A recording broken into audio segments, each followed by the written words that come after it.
Hi hello welcome to our channel. నేను మీ సిరి. ఈరోజు మనం చెప్పుకోబోయే కథ ఇష్టమైన సకుడ పార్ట్ 87. ఇక ఆలస్యం చేయకుండా కథలోకి వెళ్దాం. లిఫ్ట్ చేయనా మరి అని అడుగుతుండగా అతని గుర్తు ఆమె శరీరం మీద పడగానే బావా ప్లీజ్ అరిచింది చిరుకోపంగా. అతను పట్టించుకుంటేగా. ఈసారి అతని ముఖం ఆమె హృదయం మీదకి చేరింది. ఒక్క నిమిషం అతను లేవకుండా చేయేసి ధరణి కాల్ లిఫ్ట్ చేసింది. హలో, ఎవరు కాల్ చేశారో పేరు కనిపిస్తున్నా తెలియక అడిగింది. అప్పటికే అతను ఆమె హృదయపు లోతుల్లో ఇచ్చిన ముద్దుకు ఫోన్ ఎగిరి పక్కన పడింది. మేడం, సారున్నారా అని చరణ్ అడిగారు. బిజీగా ఉన్నారు, ఏంటో చెప్పండి అంటూ అతని పనులకి పెదవులు బిగించింది. ఓ ముఖ్యమైన విషయం సార్తో మాట్లాడాలి అని అన్నాడు చరణ్. పర్లేదు చెప్పండి అని ధరణి అంటుండగా సార్తోనే చెప్పాలి మేడం అని అన్నాడు. ఇప్పుడు అవైలబుల్ లేరు, అంత ముఖ్యమా అన్నది. అతని పనులకు ఆమె శరీరం వణుకుతోంది. పర్లేదు మేడం, రేపటికి చేస్తాను. ఓకే. ధరణి టక్కున కాల్ కట్ చేసి ఊపిరి పీల్చుకుంది. మాట్లాడుతున్నాను కదా నేను అని చిరుకోపంగా అడుగుతుంటే ఆమె ముఖంలో కోపం కూడా నచ్చేసి మరింత ముద్దుగా తోచింది అతనికి. అతను చేయి చాచి మొబైల్ అందుకుని స్విచ్ ఆఫ్ చేశాడు. అతను ఫోన్ స్విచ్ ఆఫ్ చేసిన నెక్స్ట్ సెకండ్ పార్వతమ్మ అతనికి కాల్ చేసింది. మనవడి ఫోన్ స్విచ్ ఆఫ్ రావడంతో పార్వతమ్మకి ఏం చేయాలో అసలు అర్థం కాలేదు. దిగులు పడుతూ గడిపేసింది. ధరణి కింద పెదవి లాగి ఆమె చేతిని తన చొక్కా మీద పెట్టుకోగానే ఆమె కలదించేసింది. వెంటనే పక్కకు తిరగబోతుంటే ఆమె వెన్ను చుట్టూ చెయ్యేసి పైకి లేవదీశాడు. ఏమాత్రం ఆవేశపడకుండా ఆమె పెదవులు సున్నితంగా అందుకుని మదుపమై ఆమె మధువుల్లో తేనీయలు సేవించసాగాడు. ఆమె చేతులు అతని చొక్కా బొత్తాలను ఒక్కొక్కడిగా తప్పించాయి. అతని దృఢమైన ఛాతీ మీదకి ఆమె కోమలమైన చెయ్యి చేరింది. అతని ఛాతీని తడుముతూ ఆ ముద్దులో మునిగిపోయింది.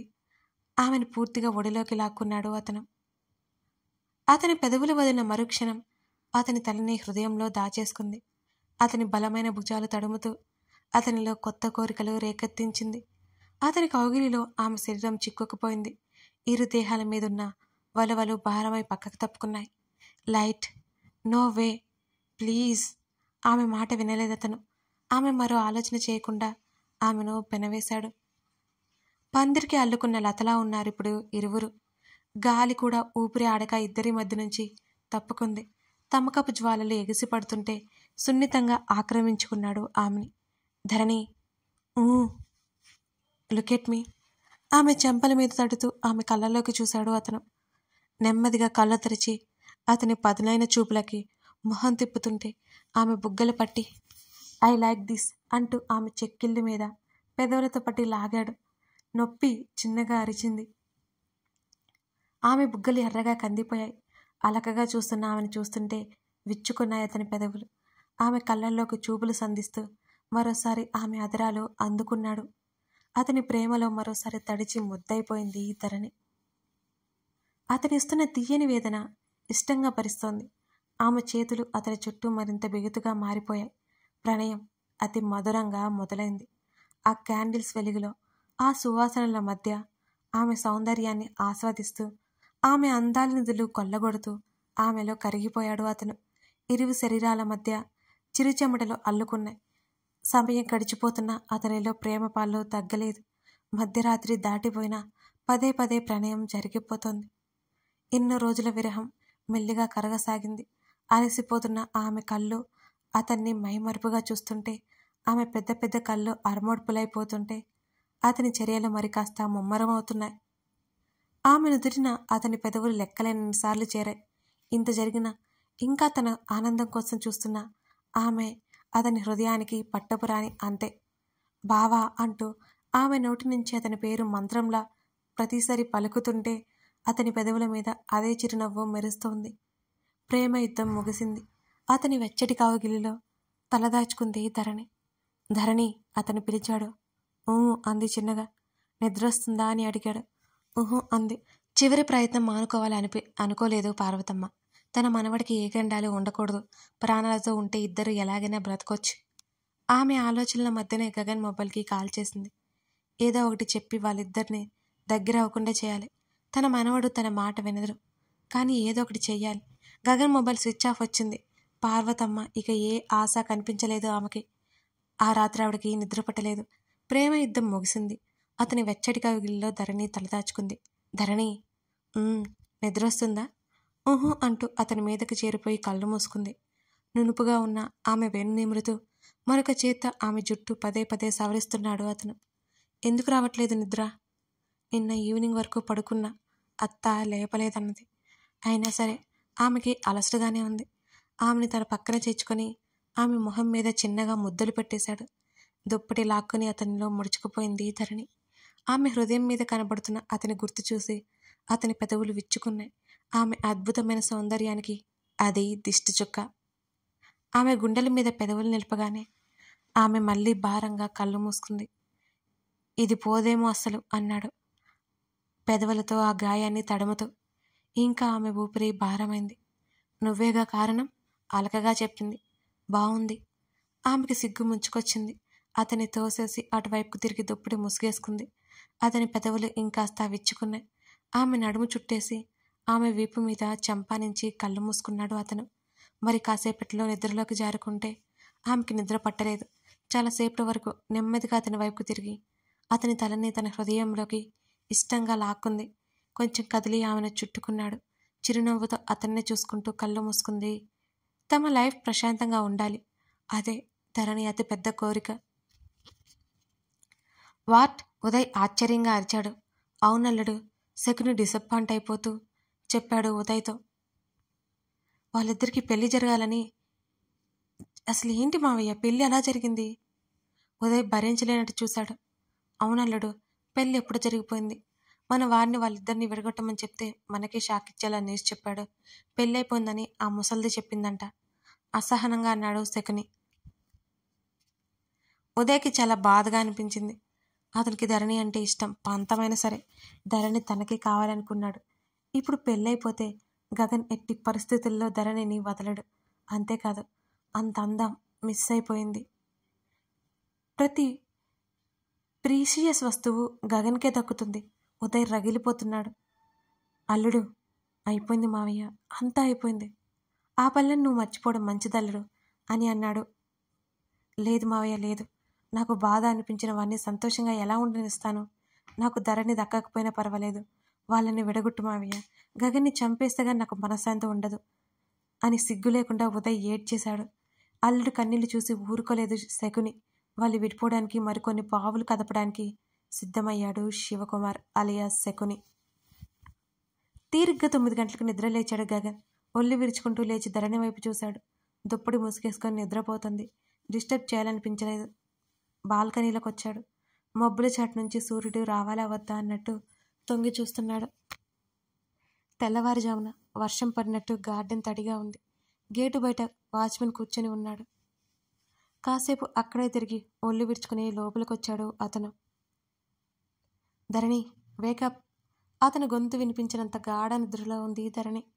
గాలికి బాల్కనీ డోర్ చప్పుడు పడింది. మళ్ళీ వెనక్కి వెళ్ళి డోర్ లాక్ చేసి ఆమె దగ్గరికి వచ్చాడు. ముఖాన్ని కప్పేసిన దుప్పటి కిందకి లాగ్గా కొంచెం నోరు తెరిచి ఆదమర్చి నిద్రపోతుంటే అతనికి అప్రయత్నంగా నవ్వొచ్చింది. ఆమె చెంపల మీద పెదవులు తాకించగా కొంచెం కదిలి నోరు మూసింది ధరణి. ఆమె శరీరానికి గాలి తాకుతున్నట్టు అనిపించగానే ఉలిక్కిపడి కళ్ళు తెరిచింది. ఆమె నిద్ర కళ్ళకు దగ్గరగా ఉన్న అతని ముఖం కనిపించగానే గబుక్కున లేవబోగా అతని చేతులు ఆమెను అడ్డుకున్నాయి. పూర్తిగా నిద్రమత్తు వదిలి అతని ముఖం వైపు చూసింది ధరణి. ఏంటి? గుటకలు మింగుతూ అడిగింది అతని పదునైన చూపుకి. మరుక్షణం అతని చేతుల్లో ఉంది ఆమె. సిగ్గుతో ముడుచుకుపోయింది అతని కౌగిలిలోనే ధరణి. అతని ఛాతీ మీదకి తల ఆనించి గోరువెచ్చటి నీళ్ళలో చేరిపోయింది. ఈ ఇల్లు చాలా నచ్చింది నాకు. తల మాత్రమే పైకి ఎత్తి అతని వైపు చూసింది. అతను తల వెనక్కి వాల్చి ఆమె భుజాలు నెమ్మదిగా మర్దిస్తున్నాడు.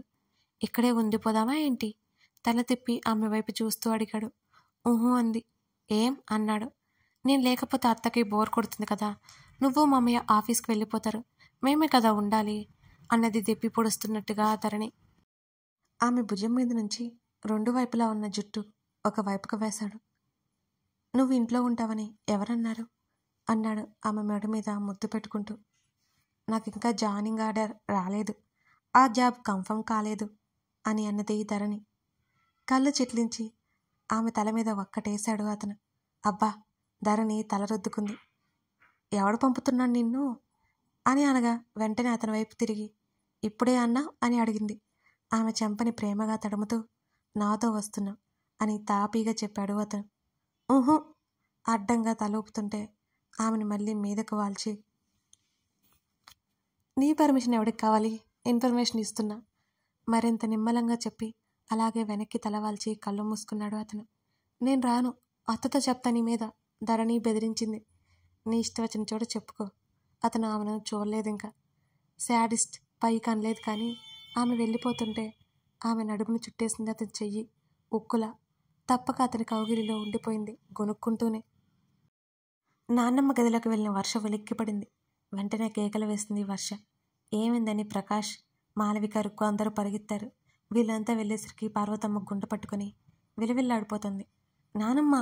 అప్పటికే వర్ష భయపడుతూ పార్వతమ్మ భుజాలు పట్టి లేవదీసింది. ప్రకాష్ ఆమెను లేవనెత్తుకుని గబగబా బయటకొచ్చాడు. క్షణాల్లో హాస్పిటల్కి తీసుకెళ్లారు ఆవిడ్ని. ఇప్పటి వరకు అనారోగ్యం సమస్య రాని తన తల్లికి సడన్గా గుండె నొప్పి రావడం, దీనికి కారణం ఏంటో మాలవికి అర్థం కాలేదు. గంటలో పార్వతమ్మకి బాగైపోయింది. డాక్టర్తో మాట్లాడి తల్లి గదిలోకి వెళ్లారు ప్రకాష్, మాలవిక. ఎలా ఉందత్తయ్యా? ప్రకాష్ ఆమెని అడిగాడు. బాగున్నట్టు తలాడించింది. డిశ్చార్జ్ చేసేయచ్చని చెప్పారు. నేను ఆ ఫార్మాలిటీస్ పూర్తి చేసుకొస్తాను అని బయటికి వెళ్ళిపోయాడు ప్రకాష్. అంత సడన్గా ఏమైందమ్మా? ఎందుకంత టెన్షన్ పెట్టుకున్నావు? దేని గురించి ఆలోచిస్తున్నావు అని తల్లి పక్కనే కూర్చుని బెంగగా అడిగింది మాలవిక. ఆవిడ మాట్లాడలేదు అసలు. చెప్పు, నువ్వంత కంగారు పడాల్సిన విషయం ఏంటి? మాలవిక అడిగింది. ఏం లేదు. ఇంకా వర్షకి గగన్కి పెళ్లి కాలేదని ఆలోచిస్తున్నావా? మాలవిక సూటిగా చూసింది తల్లి వైపు. పార్వతమ్మ విసుక్కుంది. ఇప్పుడు ఏం చేసినా నీ కొడుకు చేసుకుంటాడా ఏంటి? ఎందుకు అనవసరం మాటలు? మొహం పక్కకి తిప్పుకుంది పార్వతమ్మ. అంటే నీ ఉద్దేశం ఏంటమ్మా? ఇంకా నువ్వు అదే ఆలోచిస్తున్నావా? పెళ్ళైపోయింది, కాపురం మొదలు పెట్టేశారు వాళ్ళు. మొదటిసారిగా తల్లి మీద విపరీతమైన కోపం వస్తుంది పార్వతమ్మకి. నా ఉద్దేశాలకి విలువ లేదు, ఇంకెందుకు మాట్లాడ్డా అంది పార్వతమ్మ. అమ్మా, అర్థం కాకుండా మాట్లాడద్దు. వాళ్ళకి పెళ్ళి అయిపోయింది. ఆ విషయం నీకు అసలు గుర్తుందా? గుర్తుపెట్టుకో. ఇలా మాట్లాడి నా దృష్టిలో నీ విలువ పోగొట్టుకోవద్దు. నాకు మంచి చెడు నేర్పించిన నువ్వే ఇలా మారిపోవడం నాకు అస్సలు నచ్చడం లేదు అని తల్లి ప్రవర్తనని పూర్తిగా వ్యతిరేకించింది మాలవిక. అవునే అవును, నా మాట నీకు తప్పుగా అనిపిస్తాయి. అసలు నీ కొడుకు గురించి నీకు ఆలోచన ఉందటే పెళ్లి చేసే ముందు ఆ పిల్ల ఏంటో, ఆ పిల్ల జాతకం ఏంటో చూసే పని లేదా? నువ్వే కన్నా జీవితాన్ని కష్టాలు పాలు చేసేలా ఉన్నావు అంటూ కన్నీళ్లు పెట్టుకుంది పార్వతమ్మ. ఏం మాట్లాడుతున్నావమ్మా? తల్లి మాటలు మాలవికి అర్థం కాలేదు. అయోమయంగానే అడిగింది. ఆ పిల్ల నష్టజాతకురాలు. ముందు వెనుక చూడకుండా పెళ్లి చేసేశావు.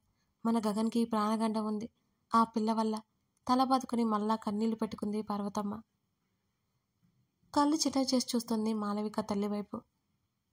ఎవరు? ధరణి గురించి మాట్లాడుతున్నావా అని అడిగింది.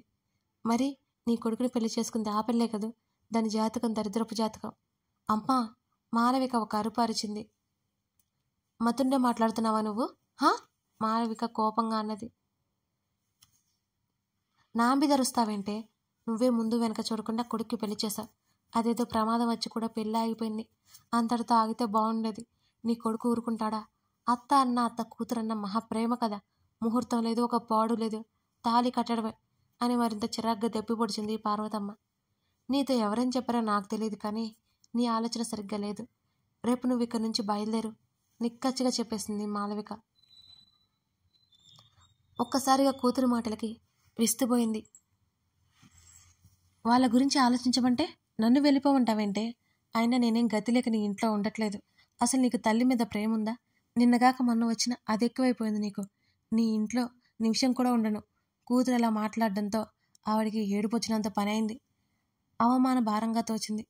అమ్మా, అది ఉట్టే అమాయకురాలు. నువ్వెప్పుడు దాని మీద పడి ఏడుస్తుంటే ఏం చేయాలి నిన్ను? కాలి కందిపోకుండా చూసుకుంటున్నారు దాన్ని ఇంట్లో.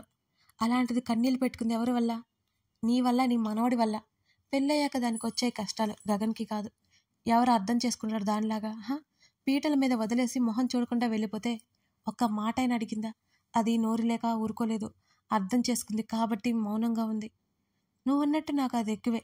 ఇంకోసారి ఇలా పిచ్చి పిచ్చిగా మాట్లాడావంటే ఊరుకోను నేను అని భర్త రావడంతో ఇక ఆ మాటలు ఆపేసింది పార్వతమ్మ. పార్వతమ్మని ఇంటికి తీసుకెళ్ళిపోయారు. అవును, అలాంటి పరిస్థితుల్లో పంపించడం ఇష్టం లేదు మాలవికి కూడా. అయినా వెళ్ళిపోవడానికి బట్టలు సర్దేసుకుంది. సడన్గా మారిన నానమ్మ ప్రవర్తనకి కారణం ఏంటో తెలియలేదు వర్షకి. వర్షను కూడా బయలుదేరిస్తుంటే వర్షకి ఏం అర్థం కాలేదు అసలు. మర్నాడు వెళ్ళిపోవని ఖచ్చితంగా చెప్పింది పార్వతమ్మ.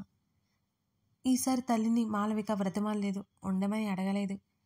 దగ్గరుండి ధరణిని ఏదో ఒకటి అంటుంది, అదే బాధపడుతుంది. అంచకు నుంచి ఏముంది, మాలవిక ఫీలింగ్ అదే. మిట్ట మధ్యాహ్నానికి ఫ్రెష్ అయిపోయి ఆకలేస్తుంటే ఆర్డర్ పెడతానన్నాడు గగన్. నీకు ఇష్టం ఉండదు కదా అని అడిగింది ధరణి. అయితే ఇప్పుడు నువ్వు వండలేవుగా, ఆమె చేతిని పట్టుకుని కిందకి తీసుకొస్తూ అన్నాడు గగన్. నాకు కూడా కొన్నొచ్చు, అయితే వంట చేసుకుంటూ కూర్చుంటావా? నోరు మూసుకునిరా ప్లీజ్, నేను చేస్తాను కదా అంది. విసిగించుకు అన్నాడు. సరిగ్గా అదే సమయంలో కాలింగ్ బెల్ మోగింది. ధరణి తలుపు తెరిచింది. డ్రైవర్ కనిపించాడు. డ్రైవర్ చేతిలో క్యారియర్ ఉంది. అది తీసుకుని డోర్ లాక్ చేసి డైనింగ్ టేబుల్ ముందు కూర్చొని మొబైల్ చెక్ చేసుకుంటున్న గగన్ ముందు పెట్టింది ధరణి. అది ఎక్కడి నుంచి వచ్చిందో అతనికి అర్థమైపోయింది. దట్ ఈజ్ మై మామ్, గర్వంగా చెప్పాడు. ధరణి నవ్వి ఇద్దరికీ వడ్డించింది. భోజనాలు చేశాక ఇద్దరూ సోఫాలో కూర్చున్నారు. అప్పుడప్పుడు ఇక్కడికి వద్దాం. వెనక్కి వాలి కూర్చున్న అతని భుజానికి తలవాల్చి అతని మీద వాలిపోయినట్టుగా కూర్చుంది ధరణి. అన్నాడు అతను. ఆమె 2 మోకాళ్ళు పైకి ముడుచుకుంది. అదే సమయంలో రేవతి కాల్ చేసింది. అతనేమో మెయిల్ చెక్ చేసుకుంటుంటే అతన్ని కదిలించకుండా కాల్ లిఫ్ట్ చేసి చెవి దగ్గర పెట్టుకుంది ధరణి. కథ కొనసాగుతోంది. లైక్ చేయడం, కామెంట్ చేయడం మర్చిపోకండి ఫ్రెండ్స్. అవే కదా మన కథకి నాకు ప్రోత్సాహాన్ని ఇస్తాయి. అలాగే సిరి అంటే మీకు కొంచెం కూడా ఇష్టం లేదమ్మా. ఎందుకంటున్నానంటే సిరి డైరీస్ గురించి మీతో చెప్పే స్టార్ట్ చేశాను, కానీ మీ సపోర్ట్ అసలు ఏమాత్రం లేదు. ఇక్కడ సిరి ఆడియో స్టోరీస్లో 23,000 పైనే ఫాలోవర్స్ ఉన్నారు. అదే అండి సబ్స్క్రైబర్స్. కానీ సిరి డైరీస్ని ఎందుకు మీరు వదిలేస్తున్నారు? అన్నీ నా కథలే కదా, ఒకసారి అవి కూడా చూస్తే కదా మీకు ఎలా ఉంటాయో తెలిసేది. ఈ విషయంలో మాత్రం నేను మీ మీద అలుగుతున్నాను. మరి ఇవాళ నేను చెక్ చేస్తాను. మీరందరూ సిరి డైరీస్ని సబ్స్క్రైబ్ చేసుకోవాలి. లింక్ కింద డిస్క్రిప్షన్లో కానీ మన హోమ్ పేజ్లో ఉంటుంది, చూడండి.